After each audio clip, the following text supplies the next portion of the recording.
Welcome to DrupalBrief. This is an AI-generated summary of another video, podcast, or blog post. If you want to learn more about what's being discussed here, then please go check out the source. This podcast is sponsored by Drupal Forge. Drupal Forge is an open-source, lightning-fast demo, development, and testing platform. It spins up Drupal sites in less than 5 seconds, complete with a browser-based VS Code. Want to try Drupal CMS, Drupal AI, Experience Builder? No need to install anything on your laptop. Drupal Forge has you covered. Even Composer, Drush, and AI keys are pre-installed so you can hit the ground running. Demo Drupal in less than 5 seconds only at Drupal Forge. Please take a second to click subscribe. We're a new podcast and this helps us a lot. Okay, that's it. Ready? Here we go. Have you ever found yourself wrestling with a content platform, just wishing there was a simpler, maybe smarter way to build and manage your website? Something powerful, intuitive, maybe even something that feels like it knows what you need next. If that sounds familiar, well, you're definitely not alone. Today, we're doing a deep dive into the latest things happening with Drupal CMS. We've got your sources, articles, research, our own notes, and our mission is really to unpack how these new initiatives are making Drupal, well, incredibly user-friendly, powerful, and actually AI-ready. And it's really exciting because these aren't just small updates. We're talking about fundamental changes, mostly driven by this thing called the Starshot initiative. That was announced way back, I think, May 2004. And the core idea, which was pretty revolutionary then, was to create a much, much better out-of-box experience for people using Drupal. Make it approachable from the get-go. Right. And our sources confirm the actual name, Drupal CMS, came just a few months after that, August 2004. And it established Drupal core as the foundation. So everything we're looking at today, it all builds on that really solid core, doesn't it? Exactly. And, the really cool part is seeing how these new things like AI tools and streamlined authoring aren't just fancy additions. They're directly hitting those original Starshot goals, making things smoother, more efficient for the user. Okay, so for anyone listening who's thinking, sounds interesting, but is it actually easy to try out? The news is pretty good. Our sources lay out 2 super simple ways. First, you can just go to new.drupal.org, click Try Drupal CMS, fill out a quick form, and bang, you get a fully working, official online version to play with instantly. Yeah, no setup required for that one. But this next bit, well, for those of us who remember setting up things like Vagrant or Docker, yeah, this is kind of a big deal. Option 2, you download a native desktop app from new.drupal.org. I mean, a real application, not just a CMS zip file you have to figure out. If you're on a Mac, you just drag the DMG to application that just launches. It's a massive leap in accessibility. Yeah, absolutely. That app handles all the tricky local installation stuff for you. Yeah. No need for a complicated developer setup anymore. And right when it starts up, it gives you options for something called recipes. We'll definitely get into those later. But yeah, it really opens the door for a lot more people, lowers that barrier to entry quite a bit. That's a great way to put it, lowering the barrier. Yeah. So once you're in, ready to actually build something, what's the next step towards that intuitive experience? That seems to be where the experience builder comes in. It really feels like it delivers on that Starshot vision of a visual, easy way to create content. Yeah. A big step towards democratizing web design, maybe. Definitely. The main idea behind Experience Builder is, well, twofold. Promote reusability, so you build components once and use them everywhere, and dramatically speed up development. You're basically building by dragging and dropping things in real time, with a live preview showing you exactly how it looks as you go.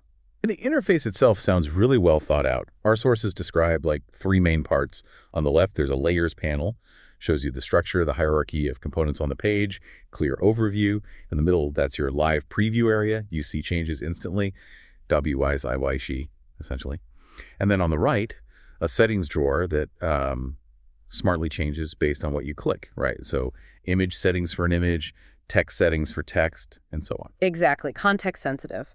And in that left panel, you've also got your library of components. You hover over one, you get a little preview of it so you know what it is before you drive onto the page.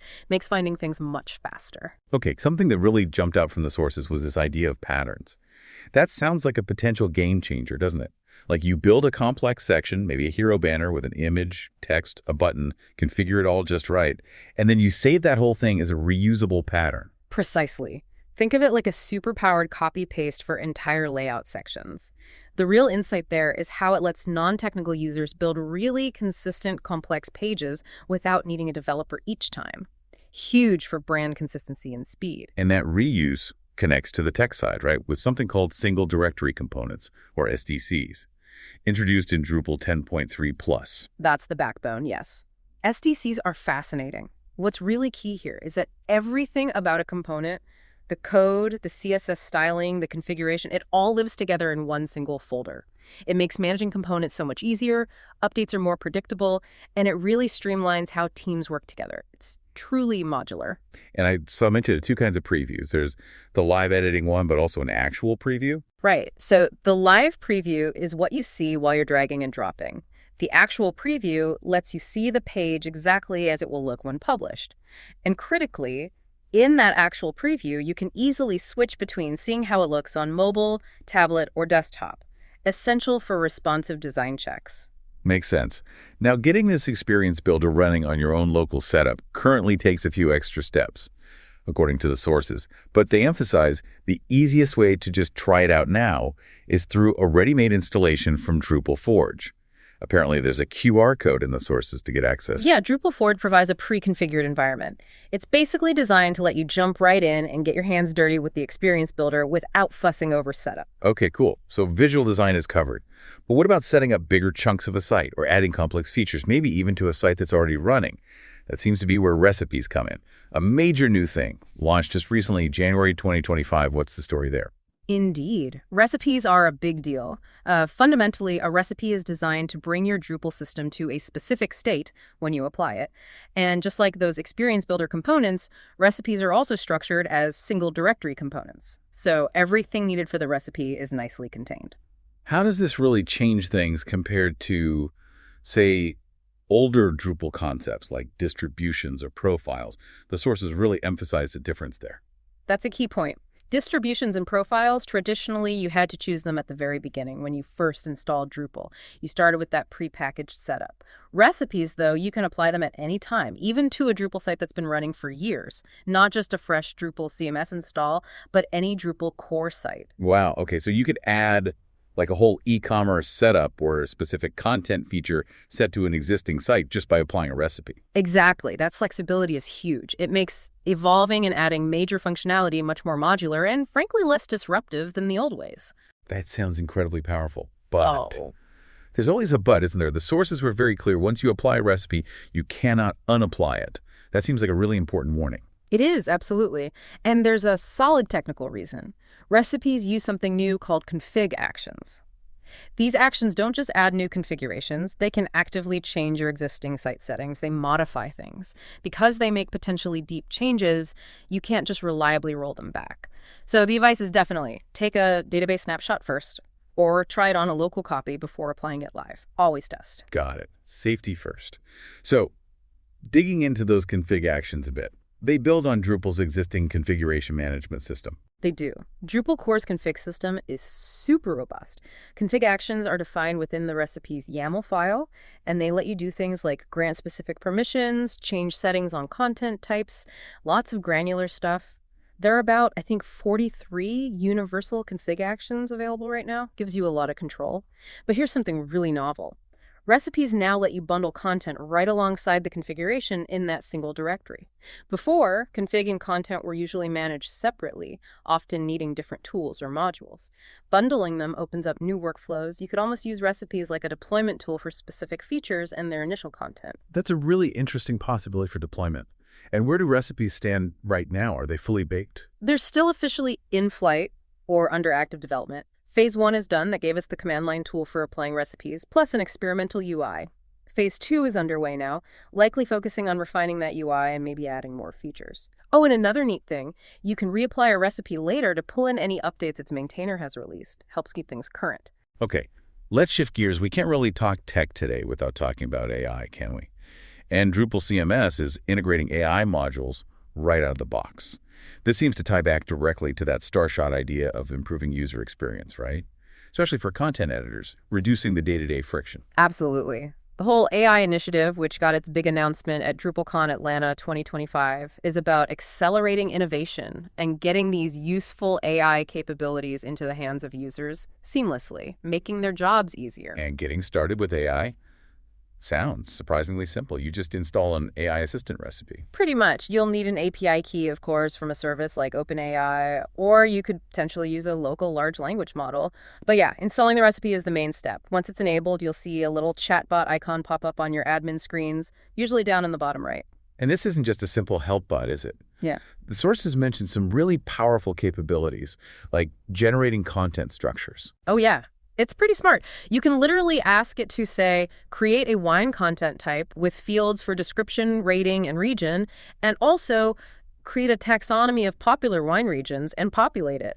The AI figures it out and delegates the work to specialized agents, like a content type agent and a taxonomy agent. It can even add new fields to content types you already have. It really acts like a co-pilot. Wow. And it helps with how-to questions, too, like if you're stuck on a Drupal task. Yes, you can ask it things like, how do I add a new taxonomy vocabulary? It'll give you instructions. And if it's something the agents can actually do, it might even offer to just execute the task for you right there. That's incredible, making complex stuff accessible. What about other AI features? I saw something about alt text. Right, on images, there's a button to automatically generate alt text. Super important for accessibility. The demo mentioned in the sources had a slight hiccup with OpenAI for that specific task at that moment, but it worked perfectly fine using a local LLM, so the underlying capability is definitely there. Okay, good to know. And beyond the chatbot and alt text. Well, translation is another big one. Imagine you just created that wine content type and added some examples. You could then ask the AI to translate that content into, say, Spanish with just a click. It creates the translated version and saves it correctly as a new language variant. Huge time saver for multilingual sites. Definitely. And there's also an AI integration for the text editor itself, AI Seek Editor. Yes, that module adds an AI button right into the standard rich text editor toolbar. From there, you can generate text like asking it to write about best wine regions. You can ask it to summarize the text you've already written. Or, get this, you can ask it to change the tone of your text. Make it more formal, more casual, more engaging, whatever you need. That tone shifting feature sounds really useful for tailoring content. It's all part of that suite of tools aimed at making the content editor's life easier, removing friction points. Now, it's worth repeating, as the sources note, these AI features are also still evolving, marked as experimental. Correct. They're in flight, just like recipes. But they give a really compelling look at where things are headed. Very powerful stuff. And if people want to try this AI integration out, where should they look? The sources recommend checking out the official Drupal.org demo site. There's also a specific Drupal CMS AI demo available, which actually uses recipes to set itself up. And the recipe cookbook is a great resource, too, for understanding that side of things. Okay, so we've covered a lot of ground. The experience builder for visual creation, recipes for modular power and configuration, and these new AI modules for intelligent assistance. It really feels like a transformation. It really does. And if you connect all these dots, you see how they collectively work towards achieving that original Starshot vision, a truly enhanced, much more user-friendly experience right from the start, empowering everyone involved. But here's a final thought, and I think it's a really powerful aspect of Drupal. While we saw these features demonstrated within the specific Drupal CMS package, you don't have to adopt the whole package. The beauty of Drupal is its modularity. You can pick and choose. If you just love the experience builder, you can likely integrate just that into your existing Drupal core site. Same for recipes or specific AI modules. You can take these advancements a la carte. That flexibility is still core to Drupal's strength. That's a fantastic point. You're not locked into an all-or-nothing approach. It really keeps Drupal relevant for existing projects too. So maybe the final thought for you, the listener, is this. With content creation, site building, even system configuration becoming so much more intuitive and now AI-powered, what new doors does that open for you, for your projects? What becomes possible when those traditional barriers start to melt away? Definitely worth exploring these tools. They might just change how you approach your work in some really interesting ways. That is a wrap on today's Drupal Brief. Remember, this was an AI-generated summary, so be sure to check out the original source for the full story and all the details. Before you go, if what you heard today got you excited about trying something new in Drupal, remember that Drupal Forge has you covered. Whether you want to test that new module, demo a concept to your team, or just explore the latest Drupal features, you're literally 5 seconds away from a fully loaded development environment. No downloads, no setup, no hassle. Just pure Drupal innovation at your fingertips. If this episode was helpful, please hit that subscribe button and leave us a review. It really helps other Drupal developers discover the show. Thanks for listening, and we'll catch you on the next Drupal Brief.